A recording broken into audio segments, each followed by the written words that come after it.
Hello and welcome back to issue number 2 of Back Issues again. We're doing Mark Jewelers. I know this was long awaited and asked for, so we finally got around to it. It's once again, it's Eric Hurd. Eric, say hi. Hey, everybody. And Marco from Rennavision, Dark Side, tack, all that type of stuff.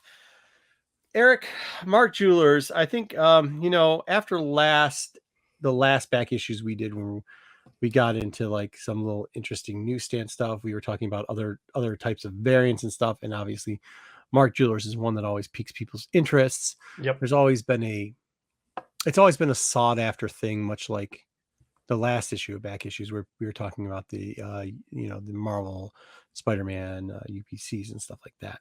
Yep. Interesting enough, I don't know how many people know when it kind of started. It seems like Mark Jewelers started in like the mid 70s on military bases in the US and abroad. I'm not quite sure everybody knows what that means. Like what that means is they used to sell them on these things called PXs at the time. I think it's called just the exchange now. I haven't been on a military base in God bless it, well over 15 years, I think now. So yeah, I think some people like to refer to them as duty-free stores as well on bases and stuff sure. like that. This is not what they look like. I've never been in one that looks No, like this. I've never seen one that looked that nice. This let's get something that looks here. This is more. Yes. That's This is more the quality of what it is. I've seen these before. We have a huge base out in here in Michigan called Suffrage. It's like a multi-base, and they've got homes and everything on. And they have like a huge PX, and then they have one of these more pop-up. But in both of them, the bigger one and the smaller version of the PX, depending on what side of the base you are, because the base literally runs miles between each other. And one of the PXs were like for families, more like the people that stayed on base, and the other ones was more just for infantry and grunts and stuff like that. So this is exactly kind of what I remember it looking like. And they did sell comics at the time, and the comics were, depending on if you went to the nicer one or the worse one, it was a difference between how they sold them. Some of them had like spinner rack, magazine rack type things, and then other ones had these like I don't know how you've seen it before, but pretty much like these the grunts had made some shelves, and makeshift shelves basically. Yeah, they just had them thrown on the shelves.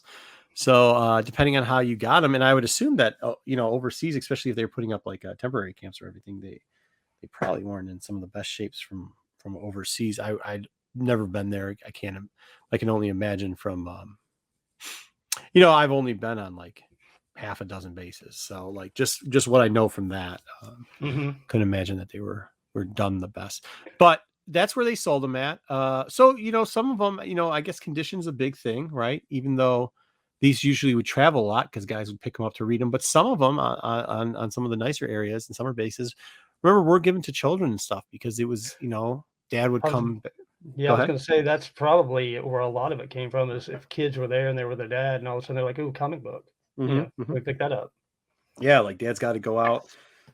He's got to go do a tour, or he's got to go across to take care of some business, and let's do one big more store. I know with the best man at my wedding, we did this too with his family. It was like, hey, let's go into the store real quick. We will pick up a bunch of stuff for the family and a couple extra things for the kids, have the kids in there, let them choose. And, they got some toys or some other stuff, and got enough booze and cigarettes for us that it was worth it. So, but yeah, so that's how I'd imagine. So condition, it's 50-50, it's not like they were torn up and thrown everywhere on all of them, but there were some that were just rolled up and like put in racks. So the condition isn't always the best, but they're not always the worst. You can get out of great condition. I think it kind of depends on what the base was. If it was your bigger, more established base that's been there a while, they're probably going to have better condition ones, I would assume.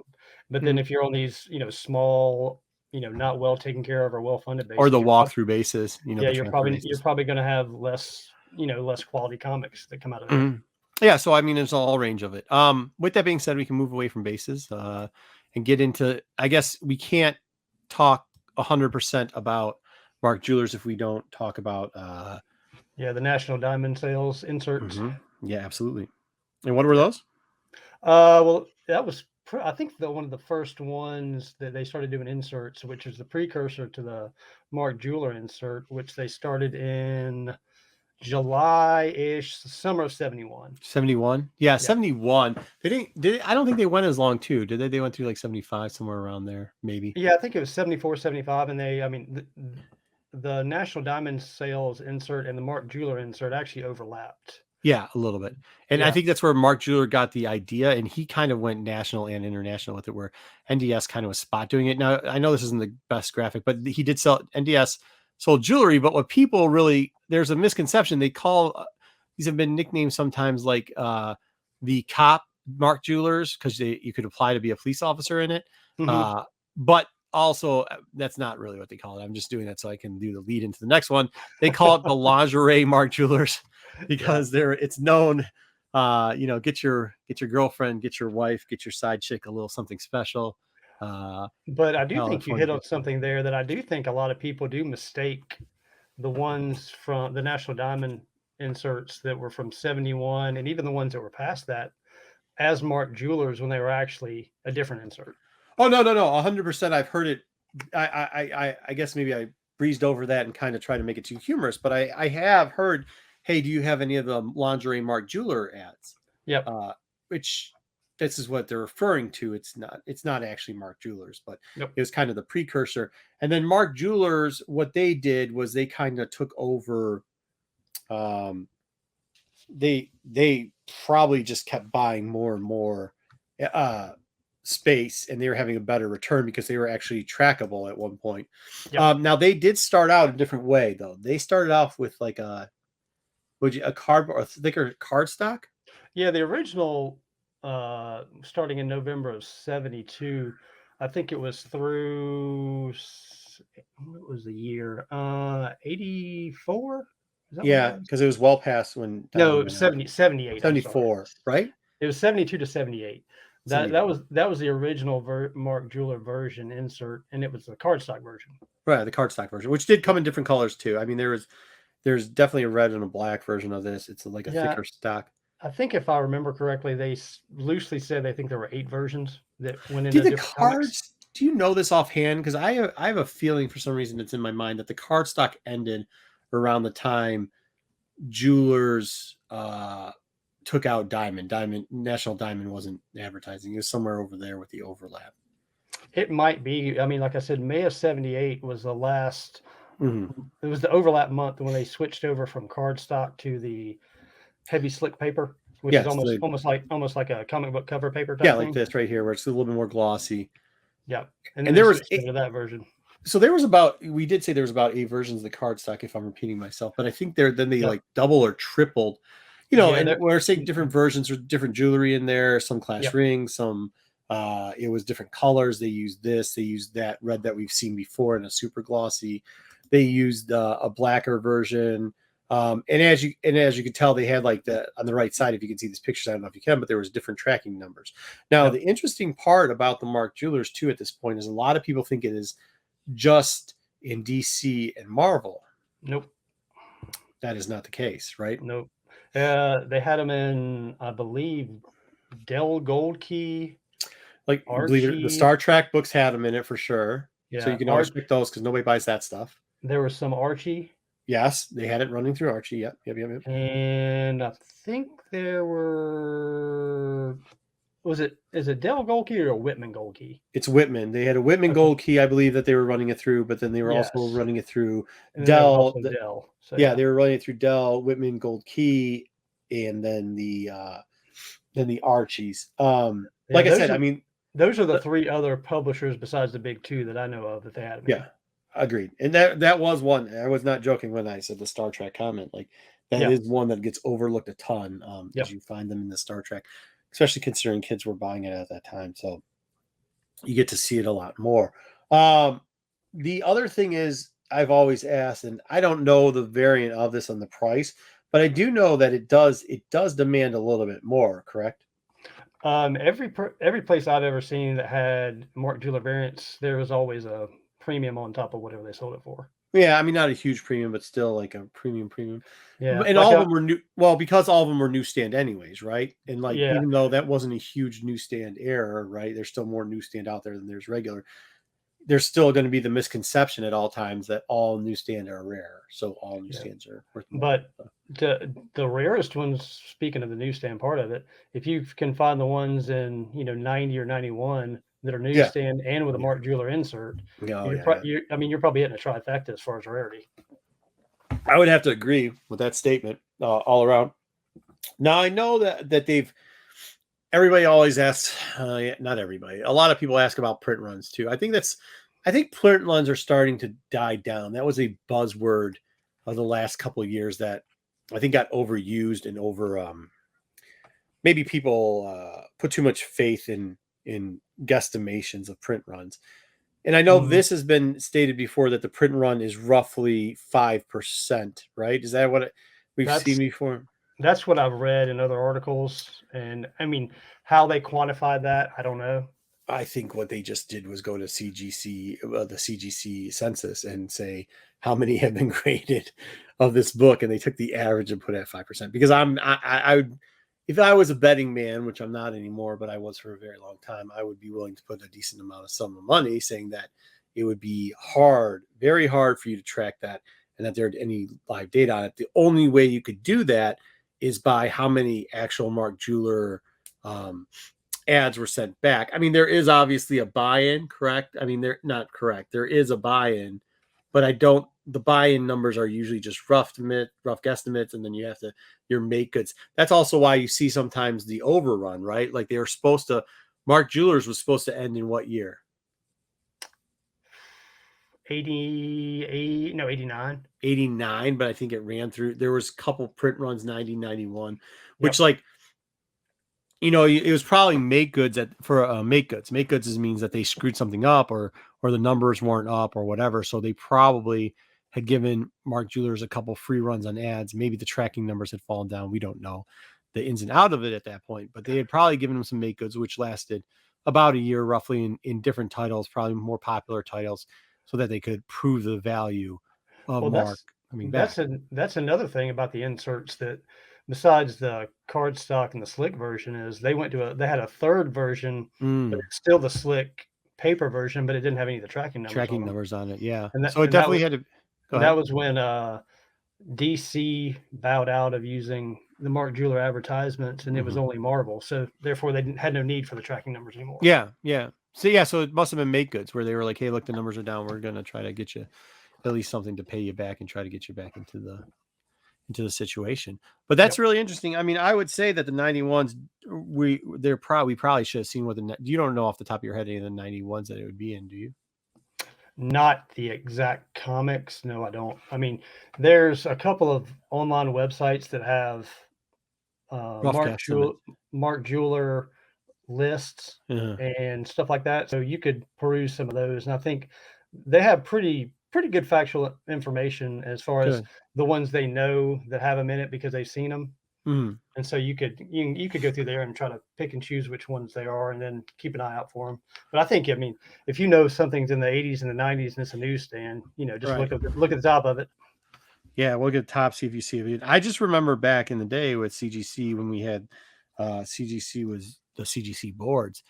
There was a lot of guesstimation on what was going on because people couldn't prove they couldn't they would think, well, why wouldn't this book have it in? Or there's rumors that the books would have it in there. I mean, Hmm. even with the ASM run, there was like, rumors that all of them would have it in, but then you'd see a verification for like 96 and not for 97, but there it was then again in 100. So you naturally assume it was in 98 and 99 without any Yeah, proof. I don't know how they chose which ones they went in, or if it was just random. I'm not sure. I mean, you and I have talked um, before, not on a show or anything, but weren't there specific places that bound these? Yes, it would have had to come out of a different. Yes, Yes, it was a different. I don't it know was if a it's different different printer. printer. Yeah. Okay, yeah. Yeah, because So because of how the printer works and how they assemble them together, they wouldn't regionally they probably put it a little bit differently, but it would be a specialty thing and they wouldn't want to mix them up. yeah, So they wouldn't put them all through the same printer, yes. yep. And I just it the going back to the 5% thing. I don't. You it could have been CGC how they populated that number, Mm-hmm. but wouldn't if you figured up how many comic book shops you had in 1978, and then how many military bases you had in that year, I don't think that it's 5% of what the places they were selling comic books to, but it could be. I don't know if No, that's how it'd be they. harder. No. It'd be a lot. Unfortunately, that'd be a lot harder than that. Just because, like, let's say Southridge would have two places to sell it at, and the volume that they sell is greater than, like, even how distribution deals work on through PXs or what exchanges or duty Mhm, freezes they're called now. Just how they work on PXs. Some PXs, and I know this from experience, would let you, if you're trusted, they let you do your own order way through as long as they didn't have a ton of backstock. mhm, Um, but other ones would have, it just depended on who was in charge. Like, you get some guy who was very cross your I's and dot your T's. And then next thing you know, like the inventory levels would be whatever they said. And sometimes it'd be very low and sometimes it would be very, very low or mhm, non-existent. So, and he might, if you had multiples on there, the guy that would take it, I only know this from the two bases that we have.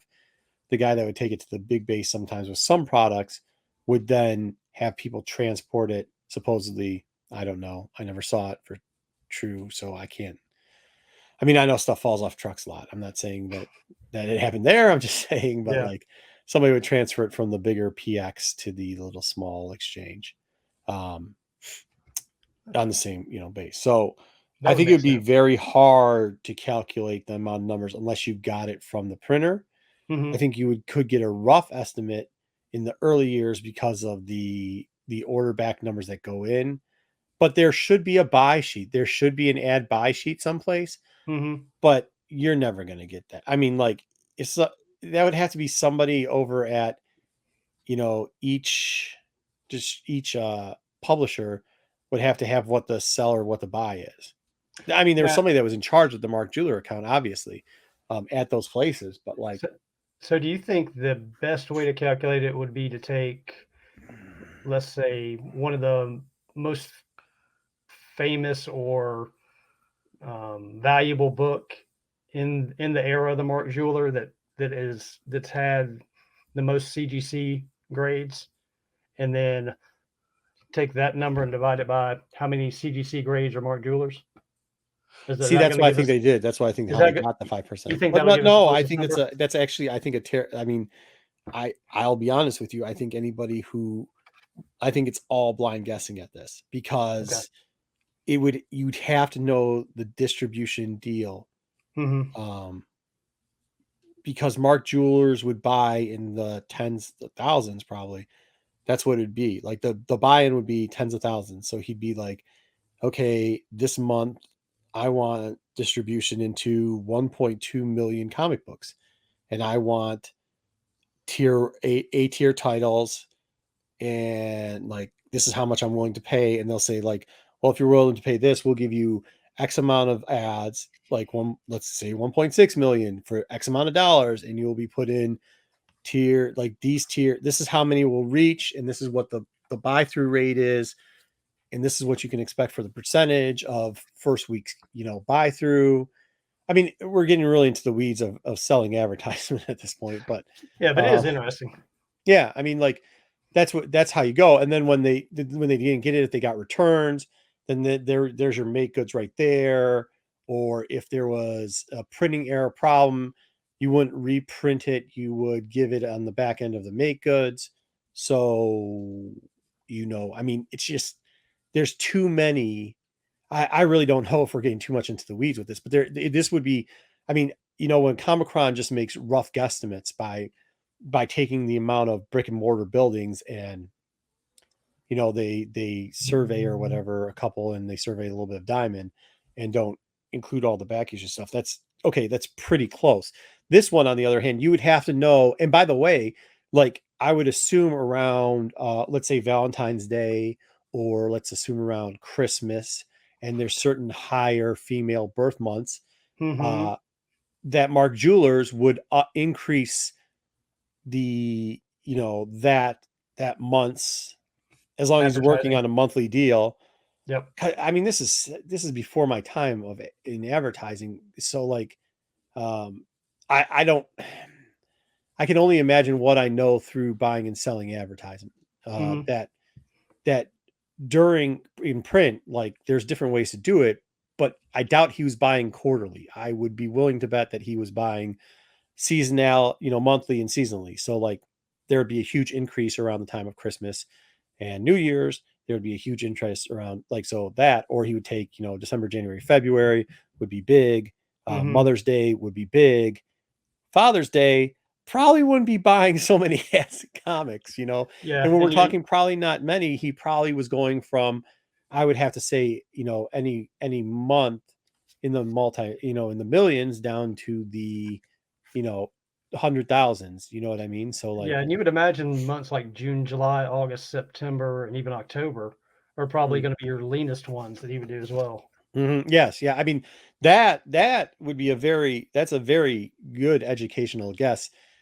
Once again, if I had a bet on it, that's what I would say. Yes, I would say that you'd be heavy loaded like I said, in December, January, February months, and then you would. When is Mother's Day, by the way? Is that March? May. May? Yep. May. And then the other months, because I'd be willing to bet that it was a month to month basis, just because of the amount of volume and how you'd have to print it out, and if he'd want to change it. Mhm. Yeah, that makes sense that those would be the months that you would probably have more Mark Jewelers in circulation, and then the other months you would have less. But did Mark Jewelers also sell graduation rings from like was one of his ads? I for some reason feel like one of his ads was a graduation ring ad, which then you'd get in August month or whatever there. But yeah, I There mean that's there may have been, I don't remember. I haven't seen all the different versions of them because especially in the mid 80s, there was, I think, up to 18 different versions, 18 so different versions of the slick yeah. ones.